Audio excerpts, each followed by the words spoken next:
Welcome to the On the Hook podcast. Hey, everybody. Welcome to the latest episode of the On the Hook podcast. I believe this is episode 6. David? Is this episode 6. Okay. I want to thank everybody, and I sincerely mean that, for subscribing, downloading, and listening. If you like it and you think someone else would enjoy it, shoot them a text with a link of an episode that they might enjoy. Help spread the word of On the Hook. As we see many states start to slowly implement plans to open, we're starting to see an increase in used car sales. I wanted to get my next guest on before the market gets too hot, and he doesn't have time for me. Happens all the time with this guy. Today, my guest is Brandon Derrick, General Manager, Memphis Auto Auction. Brandon is without a doubt one of the most colorful characters in the car auction world. Many know him as the legend from Cooter, bald beauty, and many other colorful words that car dealers like to call him on sale day. Brandon has lived a very interesting life.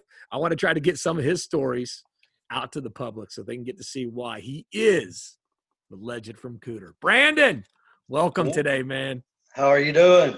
I'm doing fantastic. How are you, buddy? Oh, man, just blessed to be here with you great people. Tell me what you've been doing. How are car sales looking right now the last couple of weeks? It's on fire, 70-something% the last 2 weeks. Before that, we were strolling along pretty well, but it's on fire right now. So we're blessed to be in essential business and rolling. Good for you, man. I'm glad to hear that.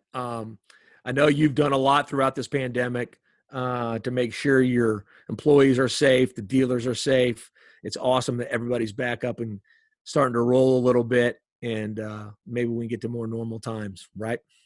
Yes, sir. I'm ready for it. I miss you to come to Memphis. The real barbecue.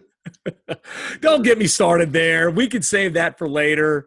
I mean, the real barbecue is at my house, so just so you wondered, if you wondered. Yeah, I'm not going to argue with that, man. Like you're a what do they call that? A pit master, right?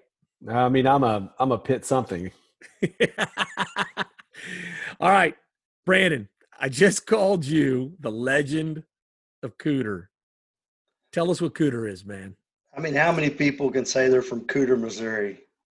Beautiful town of Cooter, Missouri. Population, 439. 439? 439. Maybe less now. I don't know. Since I moved out, kind of lost count. But where's Cooter located? Is it like in the Boot Hill? Where is Cooter exactly? I mean, it's right in the Boot Hill. It's on the Arkansas line, Arkansas-Missouri line. It's a wonderful spot. If you hadn't been there, I recommend everyone taking a vacation to Cooter, Missouri. It's phenomenal. Are your mom and dad from Cooter, or how did they end up in Cooter? They are. Well, my mom's from Cooter. She was born and raised. She was born in Arkansas, Blytheville. And then grew up in Cooter, and my dad was from Blytheville, Arkansas. He was born in Little Rock, moved to Blytheville, Arkansas, and then they met, I'm sure, at a bar. They tell me otherwise, but, in my mind, I see them dancing it up at a bar. For sure. So growing up, what was there to do in Cooter? Like I imagine it's like some of the country songs I listened to. Going down a dirt road, she thinks my tractor's sexy. Tell me, like, what is there to do in Cooter? What age are we shooting at? I mean, when I was from a young age and then go up. So when I was a young kid, we had our bicycle gang. We tore the streets up. Had to be home when the night lights came on. The street lights came on. It was time to come home. Skipping rocks, maybe fighting each other a little. That's about it, man. It was good times. Good times. Did you go to high school there? I did not. I went to high school in Ohio. So I got a lot of friends there, though, that went kindergarten through high school. And I'm kind of blessed I didn't go to high school there. Just some better opportunities in Ohio. So what took your parents out of literally Cooter, Missouri to Ohio? So we got in the skating rink business. I'm not sure why we got in the skating rink business, but wait. The skating rink business? That's right. Skating rink business, man. I want to know if you can jam skate. That's all I want to know. Man, I can jam skate. I can DJ. Oh, Okay, so like roller skating to me was a huge part of my life growing up, right? So was this a traditional skating rink where you had like Friday and Saturday nights were big nights, and there was like first session, second session? Because when I was a kid, if I got to stay second session, when I got to like seventh grade, eighth grade, that meant till like midnight, and that was a big deal to get to stay at the skating rink till midnight. So was it like that? Yeah, exactly that. We had afternoon sessions, and then we'd have a 3-hour break, and then open up for the night sessions. And that's where I was born and raised. That's where the work really started with me. My parents owned it, so I had to work at a young age, but it was good for me. What kind of jobs did they have you doing around the rink? My preference was DJ because all the girls, they thought that was. Did you really DJ? I did, yeah.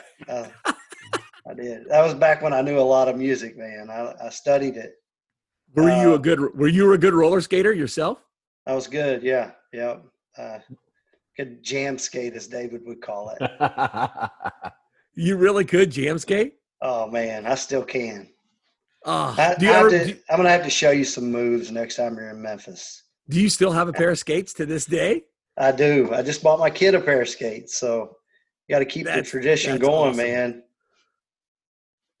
Hey, so what's the one song that you like? Do you have that one song that you think of when you think of skating or going to the skating rink? Oh, there's so many. Like, there's songs I hear all the time that I'm like, They're oh, all that's 80s. such a skating rink song. They're all 80s songs too. Yeah. I mean, you gotta. It takes the right beat. I'm gonna take you guys. I mean, I'm so old. When I think of roller skate songs, I think of my living in my parents' house with my boom box next to me, waiting for my favorite song to come on so I could record it. I hit record, Oh yeah. and I get so mad at the DJ if they talked over the song because they had ruined that song. I'd be like, I've been waiting for an hour to get this, and now you ruined it with the talk over. So Brandon, you worked there. DJ is a favorite thing. Now you got into inline skating. You said, tell Yeah, me I about did. inline. Tell me I about did. inline skating and how you guys got into that.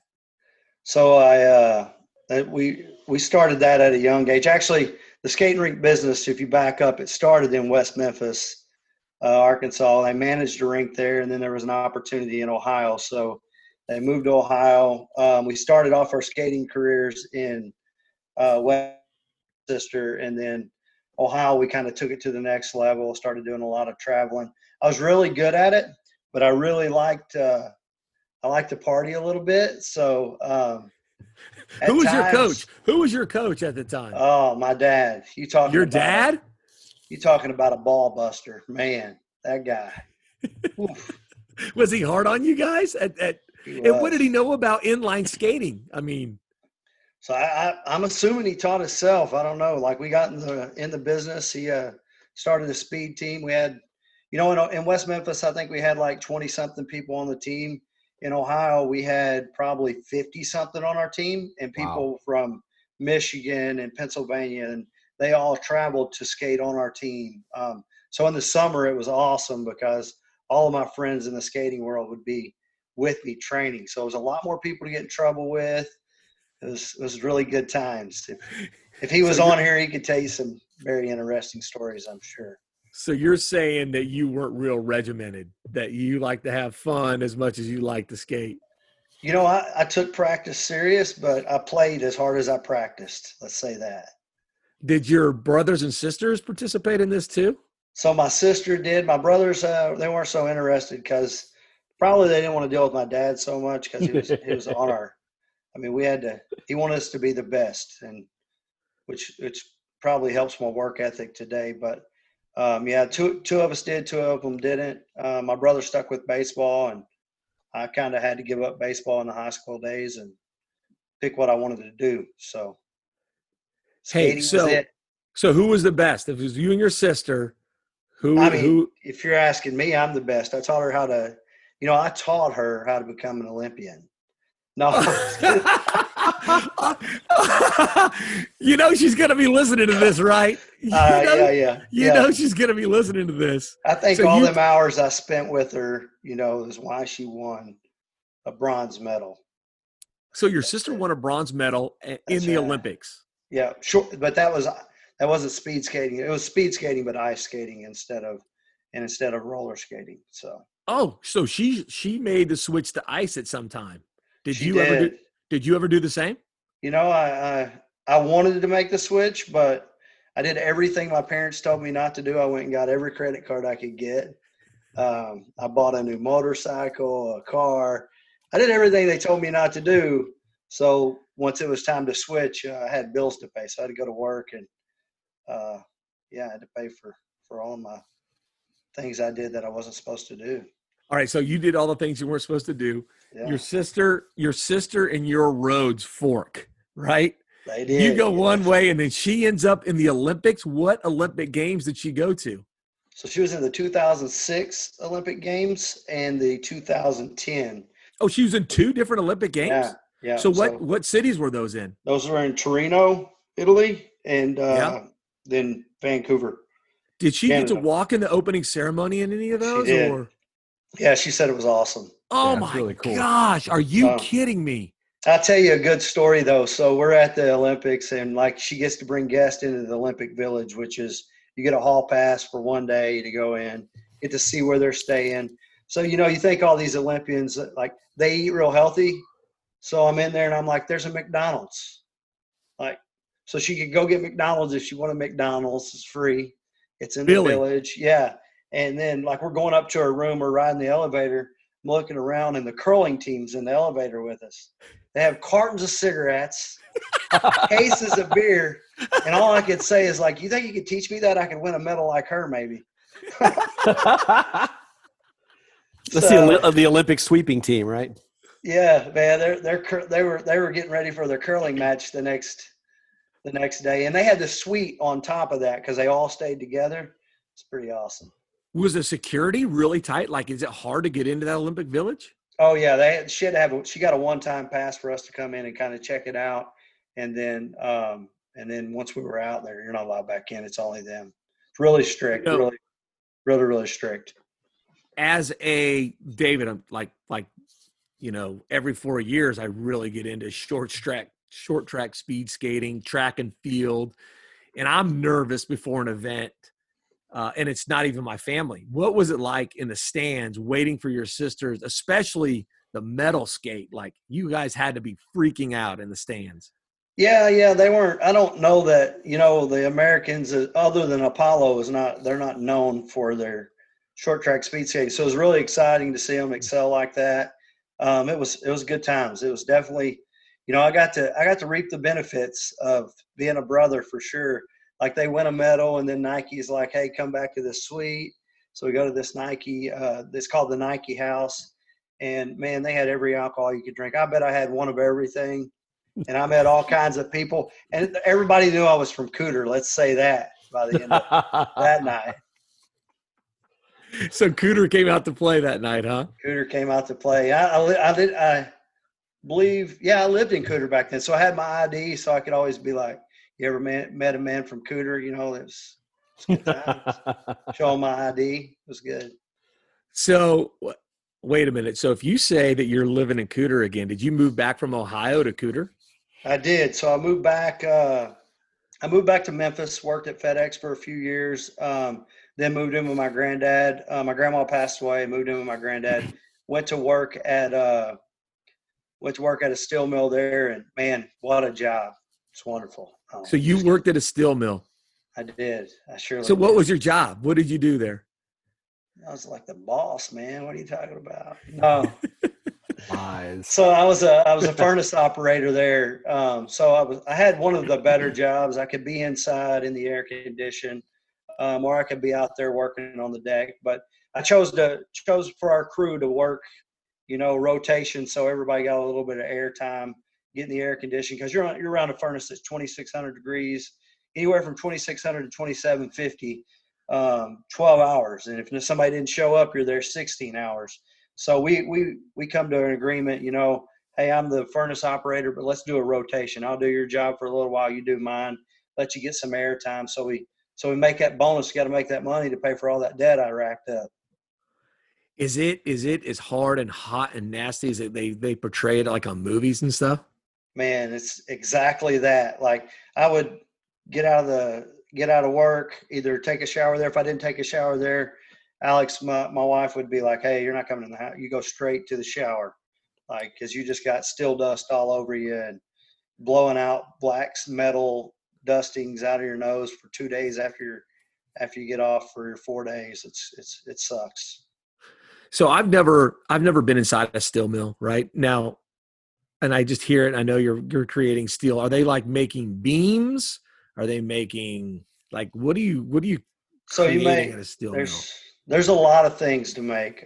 We made iron beams that for structures like metal buildings and things like that. They make rolls for piping, metal for piping. So coils that they roll up and then send them over to the piping plant to do oil line, gas line piping and stuff like that. So it's a big operation. It's good for me because it made me realize what I don't want to do the rest of my life, I guess you would say. Yeah. How many years did you do that? Oh man, 7 or 8 years. Wow. Yeah. I mean, not to say I had a really good time doing it because I worked 4 on 4 off. So I wasn't with my wife the whole time I was doing that. So I was blessed to get 4 days to go wherever the hell I wanted. And I'll say we were living the life as single men going places. Are your parents still in Ohio at this time, or were they? So they were still in Ohio. And then shortly after I moved back to Memphis, my brother was already in Memphis. He come back to go to, my middle brother came back and went to school at Memphis for about a year. And then he did the same thing I did. He learned about a lot of beer and maybe a few women and forgot to go to class. So he ended up going to work at FedEx as well. And then my mom and them ended up getting an opportunity in Grand Rapids, Michigan. So Grand Rapids. Grand Rapids, Michigan. So they went there, had a rink there.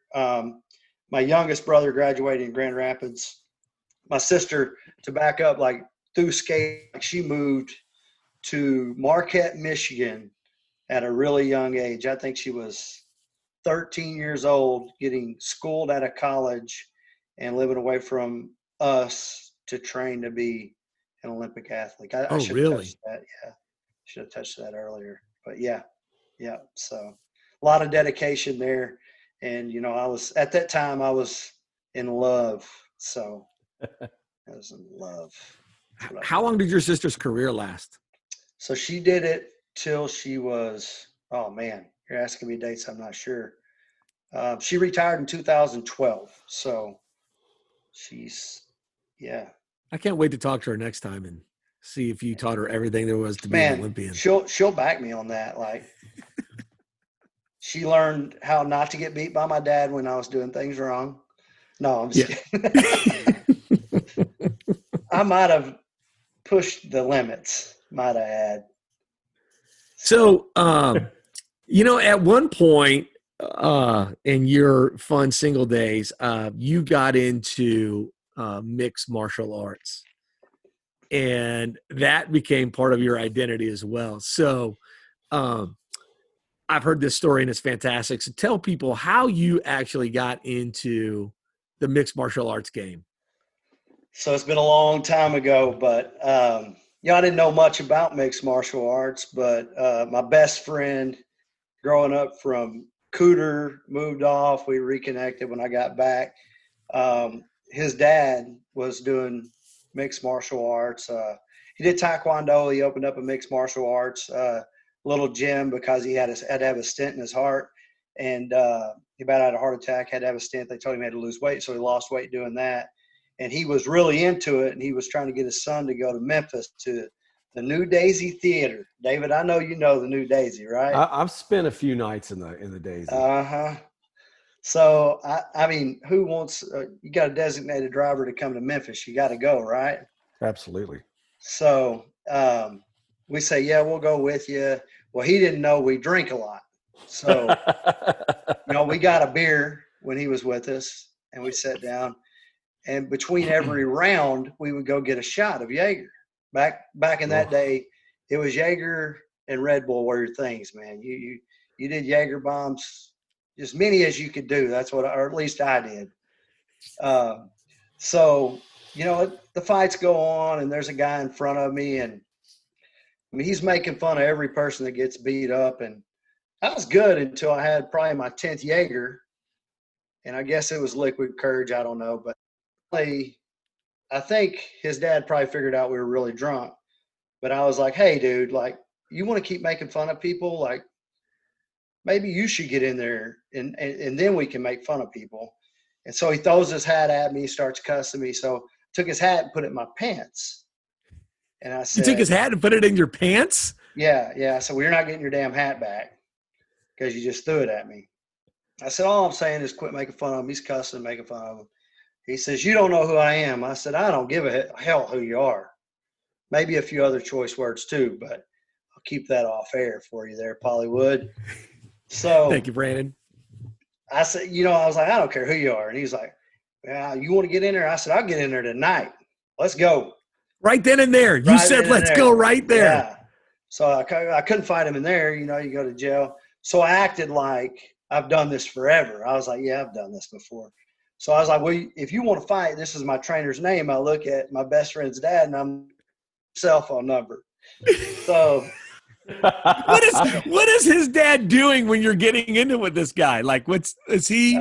He's just shaking his head like, you know, he's kind of a quiet guy. He's shaking his head and looking at me like I'm crazy. Right. But right. And his son's what's this guy doing when you're like, when you tell him you want to get in the ring right then and there? What does he do? Is he bowing up at you? Oh, he's took his shirt off and he had like this wife beater on. He's like, you know who I am? Man, I said, I don't give a shit who you are. Like, if you want to get in there, I'm ready. Let's go. So, you know, he was a little riled up. I never got real mad. But I think my best friend was freaking out because he's like, man, my dad knows we're drunk now. You know, you're doing something crazy. So I'm not real sure. But anyway, make the story a little shorter. I give him my number.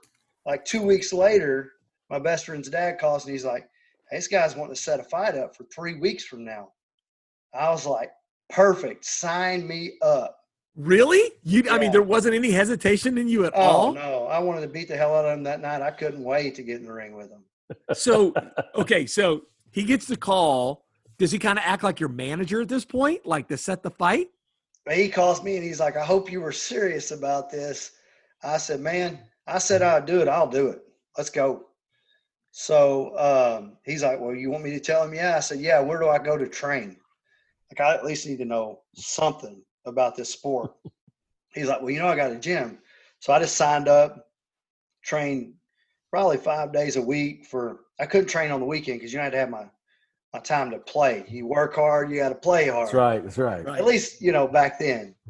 So, I just started training. I trained for 3 weeks and then it was fight time, you know. So before then, had you wrestled?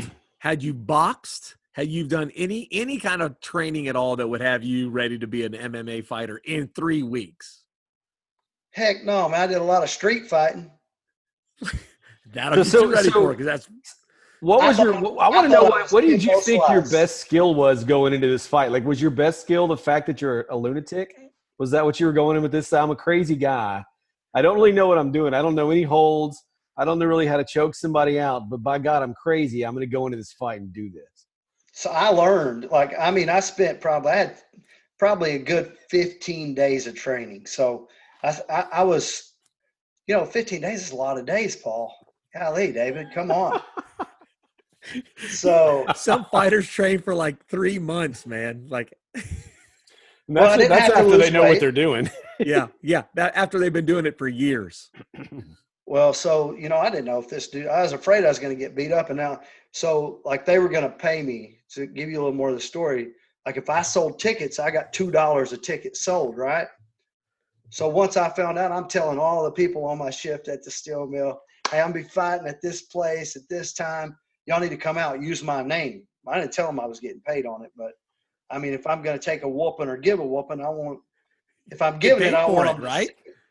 If I'm getting it, at least I got paid to get beat up, right? Right.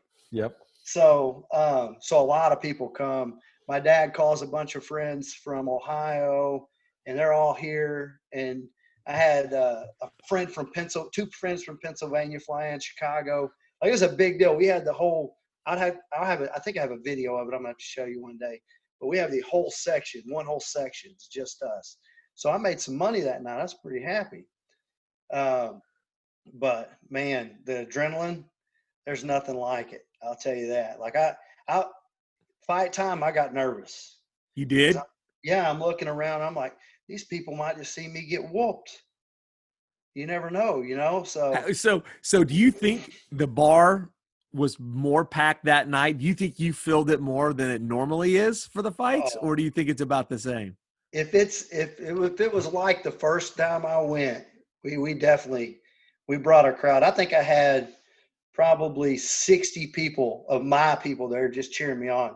So I felt like, I was the guy. Where did you get trunks, shoes? Oh yeah, man. I ordered everything. I looked like I knew what I was doing. Dyed my hair, was supposed to be red, but it was pink, turned out pink. And, so I'm a bald guy now. I had hair then, shave it, but I was thinning on the sides, never grew back. So another story of how I become bald is, like, I shaved this mohawk. I think I'm going red. Turns out pink, and I can't get it out because it's permanent. So this guy's probably laughing at me when I'm getting in the ring, but I was vested 100%. I was an MMA fighter at this time. Right. In your mind, you were an MMA fighter, right? Yeah. So who's in your corner for you? Was your trainer, the friend's dad? Yeah, was he your corner? my trainer.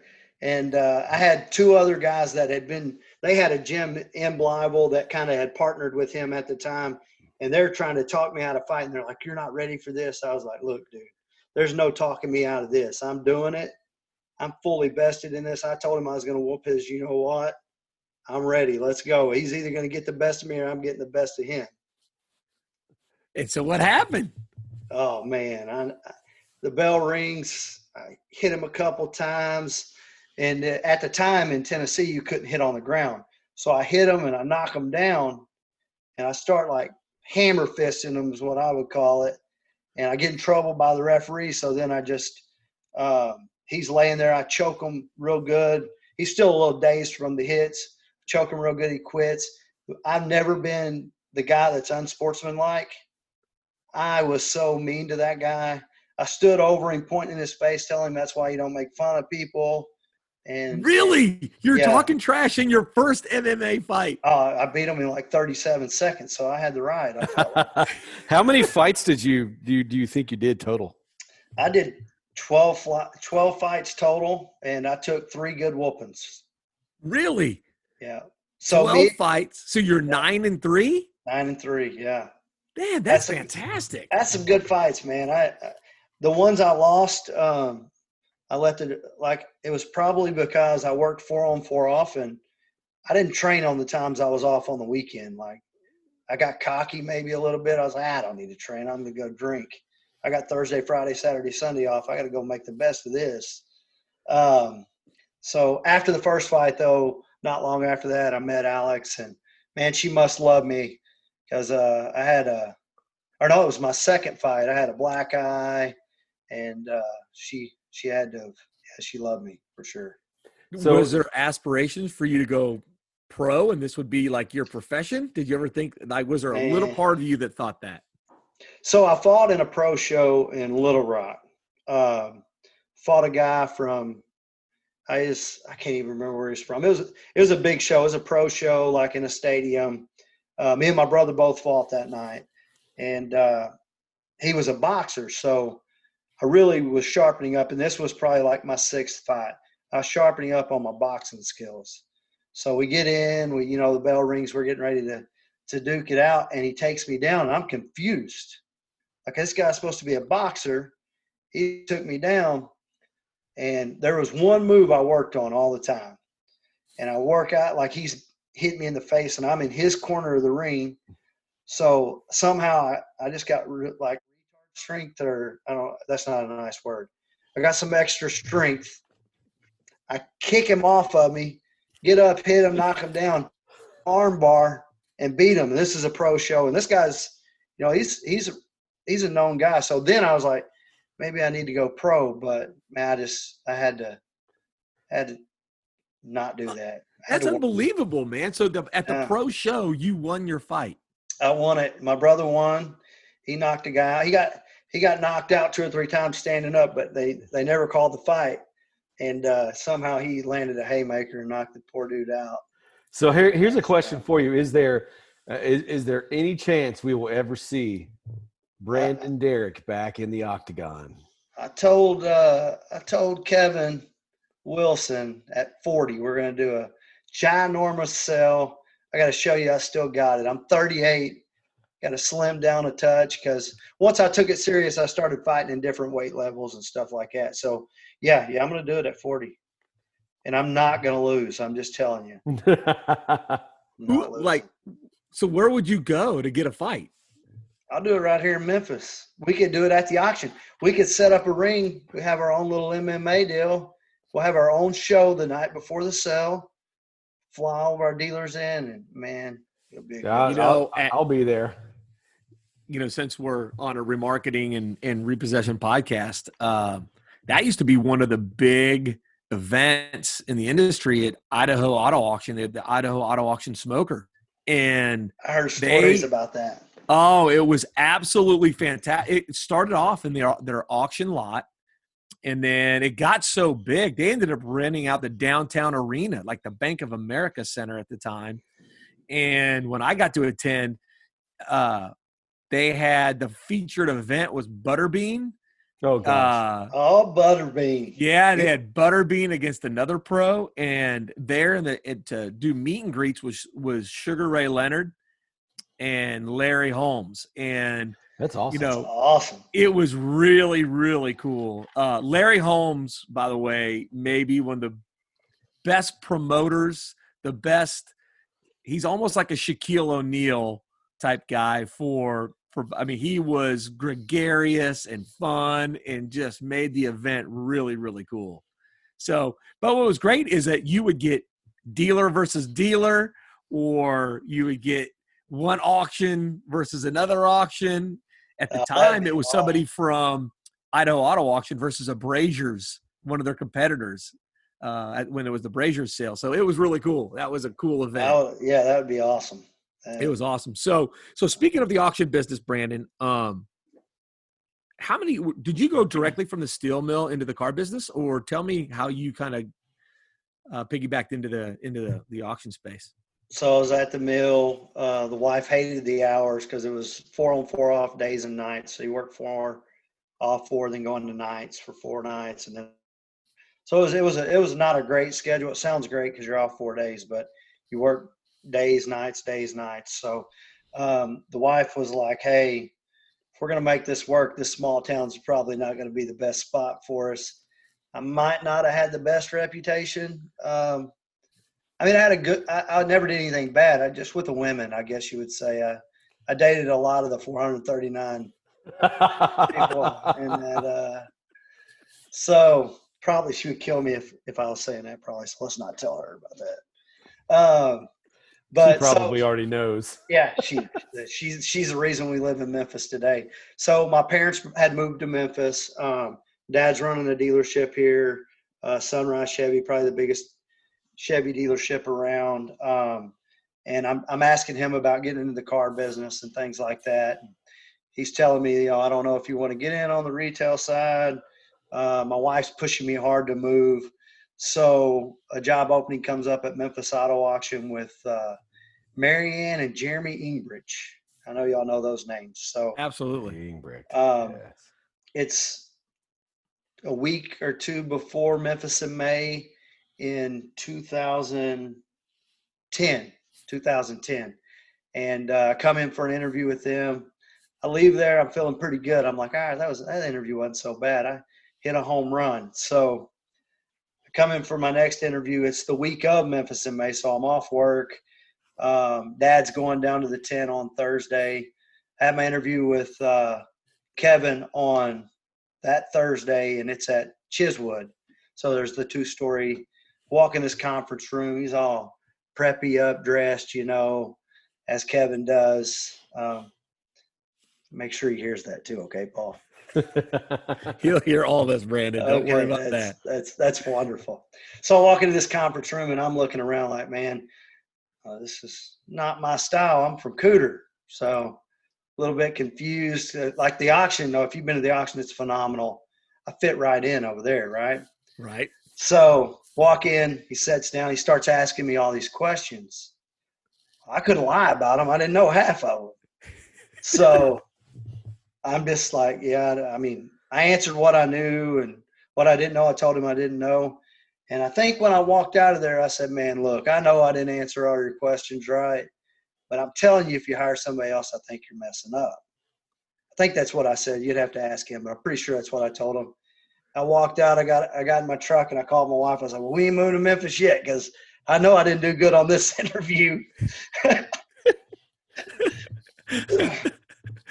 Now, let me ask you this. Had you been to an auction yet? Did you know what an auto auction was? Man, yeah, I had. So in Grand Rapids, I went with my dad. I think it was Grand Rapids Auto Auction. Oh, yeah. Yeah. Great So sale. he would buy cars there for Saturn. He was the manager at Saturn. They had the rink, and then he worked at the auction or at the dealership and bought cars at Grand Rapids Auto Auction. So you'd been to a sale before, so you kind of knew what it was. Nah, I mean, I wouldn't say I knew what it was. I've seen a lot of people talking fast and a lot of people raising their hands, and I was like, man, all right. All right. So, you know what? I want to know. I've always brought this up to people in the business. And David, it happened to you. And Brandon, it happened to you. What is it about the auction business that gets in your blood and you just don't see yourself ever getting out of it? You know what I mean? I've asked this question, a lot of times of people. It's either gets in it or it doesn't, right? And if it does, it's hard to find your way out of this business. What do you guys think gets into your blood in the auction business where you don't want to get out of it? Man, it's an adrenaline rush every week watching all the crazy activity. It's organized chaos, and I love cars and I love people. There may not be a better combination of cars and people on a weekly basis than going to an auto auction. I mean, you get guys like me who, people say, well, why do you go to the auction every week? I said, if I didn't have anything else to do, I'd just go over there and talk to people, talk to dealers, talk to Brandon, talk to you, talk to, whoever's there. Plus I really like cars. So I get to go and look at cars and talk to people about cars. So for me, it's that energy, that it's the people, and it's the cars at the same time. That's a great answer. Brandon, what you answer the same thing and then tell me when you knew it got into your blood. Well, I'll tell you, the first 6 months, I didn't know what the auctioneers were saying. I couldn't even believe I got the job.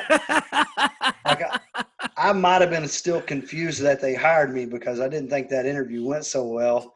But so for the first 6 months, it was confusing. But started out, doing internet sales, so I was getting to meet dealerships and things like that. But for me, it's the relationships you build with your customers, man.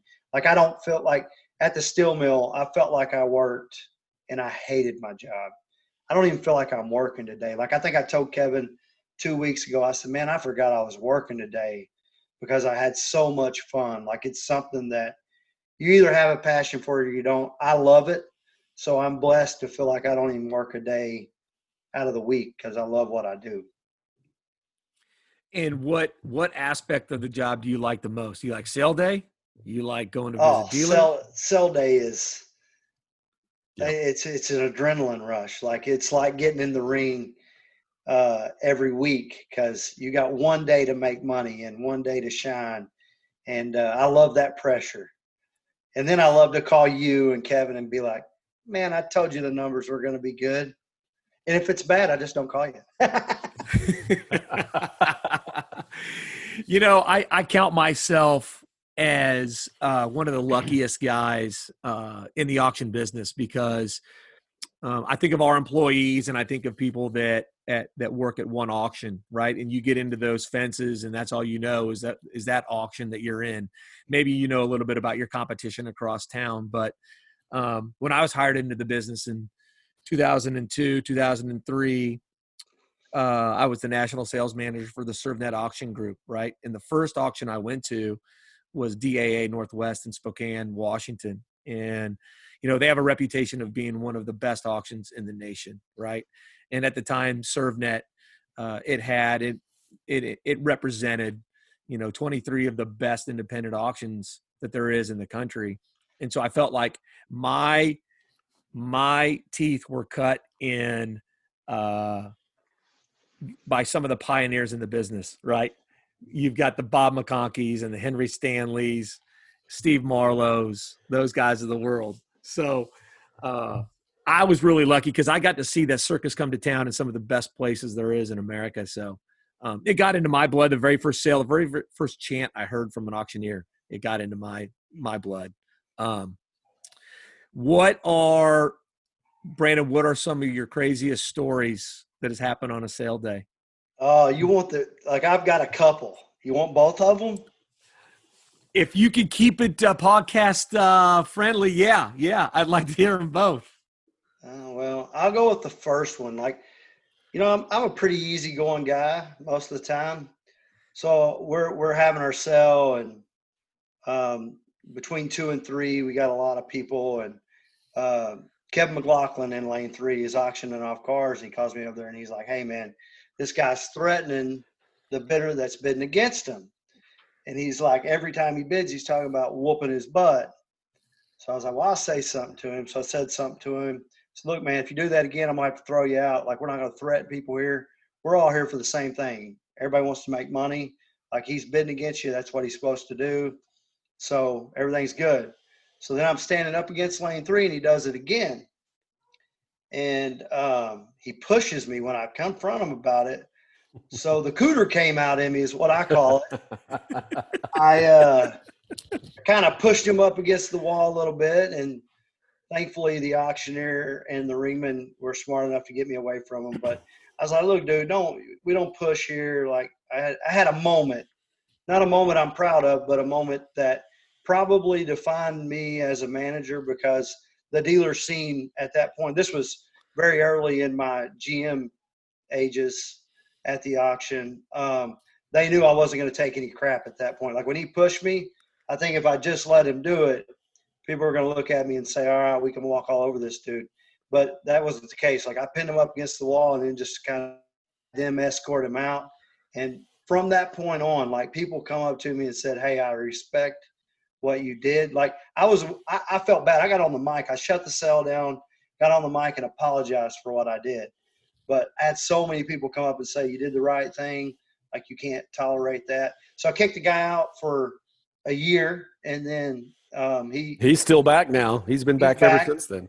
And we're like best friends now, man. He knows where we stand.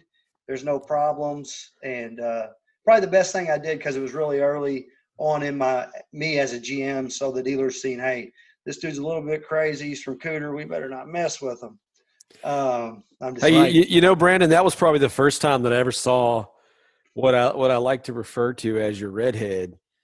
Yeah, and I've seen it a couple times, and I don't know if Paul's ever seen it in person, but Paul, his head was so red that he looked like, I don't know, he looked like he had an apple instead of a head. It was completely red when this went down. So I've seen it a couple of times. It's probably this whatever he tells you next is probably one of the other times. But I remember seeing that and going, okay, that guy right there, he was about to explode and he held it in. So I got a lot of respect for Brandon that day, because I was like, this guy I know used to cage fight, and he didn't just absolutely destroy this dude who was pushing him around in the lanes. But his head does. I've never seen a head that gets quite as red as Brandon's bald head does. It's amazing. That's right. I know. And that don't happen often anymore. It used to be more often. You've mellowed in your old age, right? Learning from the best, man. Learning from you. So let me ask you this, Brandon. Who are some of your mentors? Hold on. We got to go back. I got one more story. All right. Let's sell it. We got one more story that I know you know this story. You may have forgotten it. I don't know. But we got to run down it because you were there. And I don't know that people on this podcast would believe this story if you hadn't witnessed it. So we're in the lanes, we're auctioning off cars. We got these two dealers. They're short dudes, not very big, and they're eyeballing each other and they're bidding against each other. The price is going a little steep, And the next thing you know, it's like a slow motion fight. Absolutely. Do you remember this? I absolutely remember it. And I'm so glad you were there because people wouldn't believe this happened. But like they're basically fighting without throwing punches. It was the strangest thing I've ever been a part of. You phrased it perfect. It was a slow motion fight, right? Oh, it was phenomenal. And I remember you stepped in for one guy, and I stepped in for the other. And literally, it's like he and I just walked back to the back fence, and like he wasn't fighting me, but he was like letting me lead him back there. And then he took off his shoe, and he was threatening to hit the guy with his shoe over my back. Yeah. And as he's reaching over and hitting me in the back, it's like a tickle. Like it wasn't even. Oh, it was so great. And the other guy's got his jacket hanging down with a sign making fun of like he had drew a sign and taped it on his hoodie and was walking around making fun of the dude with a taped sign on. It was one of a kind, right? Oh, only in the auction business. The most bizarre thing I've ever experienced, for sure. You were there too, weren't you? I was. I know exactly what you're talking about. Only in the auction business. And how many of these stories do you think exist, across the nation in this? Oh, right? I bet there's some good ones. There's got to be some good ones. There's some stories from KCI Auto Auction from back in the day when they were up in Elwood, Kansas. The owner of it was a professional bull rider back in the 70s and 80s. His name's Greg Boswell. He looked like the Marlboro Man. I mean, he was the toughest, rugged individual, but handsome. Can I say that? He was a handsome guy. He looked like the Marlboro Man. But he had to do some physical removing of some people back in the day. So think you could handle bull riding, Brandon? Like old Mr. Boswell? I did it. Oh, you didn't. I'm going to send you pictures. No, you didn't. No, I'll tell you. I'm going to tell you the time that I quit doing it. So you actually bull ride? I was just kidding. I did. So I got to tell you a few stories. First off, my dad would always dare me to do crazy stuff. Like, I think he lived the crazy life sometimes through me because he knew I was not going to say no. So one night he's like talking about bull riding. I just off the cuff said, well, I'd do that. And we lived in Ohio, and I went to Indiana. Where's Luke live at? Fort Wayne? Yeah, just outside Fort Wayne. That's where I went, Fort Wayne, Indiana, to this, they had a Friday night bull riding show. So me, my dad, two of my buddies, we ride up there, and he's like, we're going to go watch this. And I didn't know I was going to bull ride that night. I mean, but I get there, and he's like, well, I really brought you because you said you would do it. I said, well, I'm in. You get me a rope, and I'll do it. So, I mean, the bull was not the meanest bull I've ever been on, but I get on, your adrenaline's rushing, you climb on this bull, it's way bigger than you are. These horns, I didn't know what I was doing. And I borrowed a rope from some dude that did it every weekend. And I get on there, and man, they open that chute, I got so scared, I rode the damn thing for 16 seconds, not 8, because I couldn't find a place to get off. 16 seconds? I'm riding around the arena, and they're all the clowns are telling me I need to get off, and I didn't want to get hurt. So I'm trying to find the best place to fall off. So, are you kidding me? No. So then I did it all through high school. So this was when I was 15 years old. So during high school, I skated, and I did the high school rodeo, bull rode. I can't believe I didn't tell you that before, but I have pictures to prove it, so I'm not lying to you. I got to see pictures. I got to see pictures. I'll shoot you some. You got to see me in my boots and my big old belt, man. Did you ever get tossed big time? I mean, did you ever take a big spill? So the story I was going to start with was my very last – I think it was probably the last time I rode. At this time, I had moved out of the house. I was probably 18, 19 years old. As soon as I turned 18, I thought I was, I didn't have to listen to anybody. I knew everything, right? Right. 18-year-olds do. Well, right. I hope mine doesn't do what I did. Let's say that. But so I moved out, and I bought everything that I wasn't supposed to buy, and So I was riding bulls, and every Saturday I was doing that. And Chandler's back here. Did you hear him? I hear him. Okay. That's great. He just got home. He had to make sure that he seen Paul. That's what it was. So, anyways, I forgot where I was at.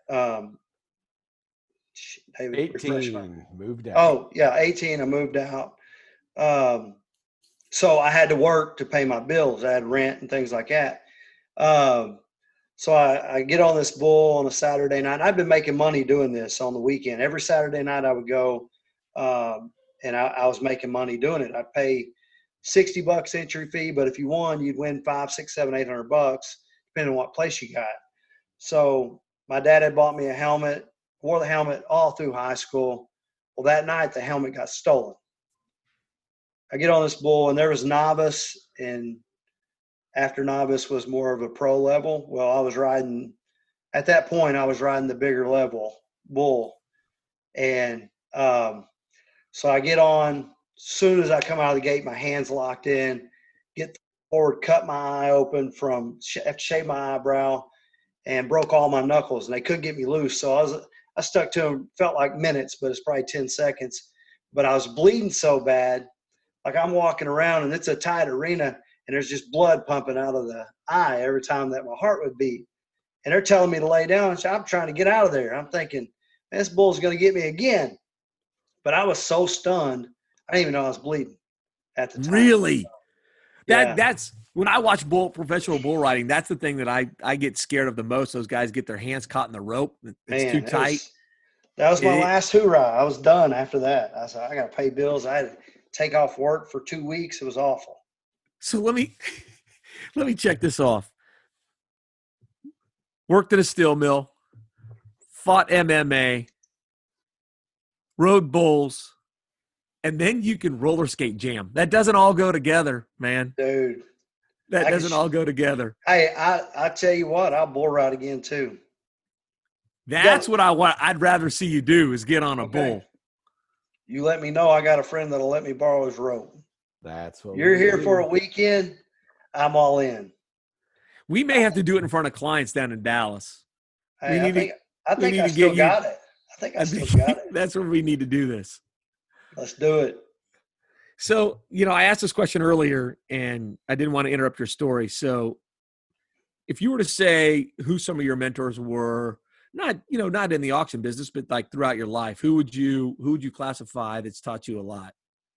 I'd have to say my dad and my mom are the person I am today is because of them. And then my granddad was my role model for as long as he was alive. So, but yourself and Kevin's taught me a lot about this business, and honestly don't think I would be sitting in this seat if it wasn't for you, because I think you are the one that said, hey, I think you need to give this guy a chance. Because I remember them hiring a couple sales managers that I'm shaking my head about. And I know I'm not ready. I knew I wasn't ready for the position, but I knew who they hired wasn't the right person. But I think you probably were the one that stood up and said, hey, we need to give this Cooter boy a chance. And Kevin was probably the one saying, man, have you lost your mind? But now I fell down and hit my head. But now he's like, I think I'm his favorite person now, Paul. You replaced me. you replaced me. So, from a business perspective, Brandon, here's what I saw, and I wish you could teach a class on effort, right? Because it's about effort and what you put into it on a day-to-day basis. And I think what's infectious, and more managers need to do this, is you lead from the front, right? You're not afraid to do things that you're asking your people to do. Where do you think you got that? Was it your dad? Yeah. When we had skating rinks, he wouldn't just ask you to mop the floor. He would be doing it with you. I think I tell you, and I don't know if it's you, but I for sure tell Kevin, like, I remember the bosses that I used to want to whoop. Like, I remember the ones at the steel mill that I wanted to take and throw in that furnace from time to time. And I had one really good one. The guy's name was Larry. And I said, man, if I ever lead people, it'll be like you do. Because he was always the one that went the extra mile. He didn't have to do any of it, but he chose to do it. So when I became a furnace operator, first thing I did was say, hey, we're in this together. I could have sat in the air conditioner for 12 hours a night and not sweated and had people that probably hated me. But I said, hey, we're in this together. We got to make as much money as we can in this 12 hours. We're going to do an hour rotation. Hour rotation, you're out. You know, there were 6 of us running that furnace. So you get 2 hours in the air conditioner. Man, that 2 hours meant a lot when you're around a 2,600 degree furnace. Unbelievable. So that was things that I had. The ones that I remember more than anything. I have the ones I remember that I wanted to throw in the furnace. Yeah. So I don't want to be that guy. So I try to lead by example, and they know, like, so in the auction world, like I started at the bottom and I was blessed enough to work my way up, and couldn't thank you and Kevin enough to give me the shot. But like they know I'll go out there and do it, and I still go out there and do it today. Yep. To this day, you do. I mean, I the first thing I do in the morning is I bet my fleet lease and salespeople think, man, he comes in and walks around all day. That's all he does. Because I come in, I say good morning to them, say good morning to sales, go to transport. I go to every department and just make sure they know, like, I am here if you need anything. And I don't say that, but I just ask how their day was or how's it going, what we got going. And I learned some of that from you guys too. But I think that's the biggest part of leading a team, because I think they would walk through fire for me today. I do. I agree. And I may have got off your topic a little bit, but that's how I'm wholehearted about that. And that's something I'm passionate and believe about a lot. Yeah. So David, Brandon, you guys normally we're winding down from Memphis in May from the past weekend. Man, don't we have some good stories there? Oh man, we could do a podcast on Brandon, Memphis, and May stories. You know, I think we're going to have to keep that podcast to internal people only, but I do want to go. I want to revisit some old Memphis and Mays to get some of the best stories out there on the. I love that Kevin always makes me the example. Well, I'm like, that easy. I'm glad you could pick on someone. Make memories, don't be the memory unless you're Brandon. No, he just says that I'm the memory every year. I don't know why. I'm just a really good dancer. That you are.